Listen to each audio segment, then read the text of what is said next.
আসসালামু আলাইকুম, কি অবস্থা, কেমন আছেন? বিকেলবেলা পাহাড়ের উপরে এলাম ঘুরতে। সূর্য এখনো ডোবে নাই। আমার সাথে রয়েছে আরো তিনজন বন্ধু রয়েছে।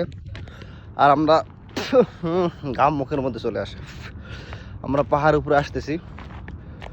ঘোরাফেরার মতো জায়গা একটা জায়গায় বেশি ভালো, এটা হলো পাহাড়। এই দেখেন পাহাড়ের ভিউগুলা দেখেন, ওগুলো কোম্পানির নিচে অনেক দূরে।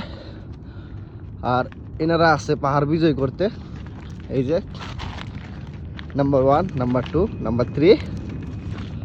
ওই যে দেখেন, আপনার দেখে মনে হইতে পারে যে কি যেন হইতেছে। এই জায়গায় পাহাড়গুলা কেটে দেখেন ডিজাইন বানাইছে, জায়গা খালি করা হয়েছে, হয়তো কোনো একটা কোম্পানি বানাবে এখানে। আর উপরে দেখেন কত বড় বড় পাহাড়।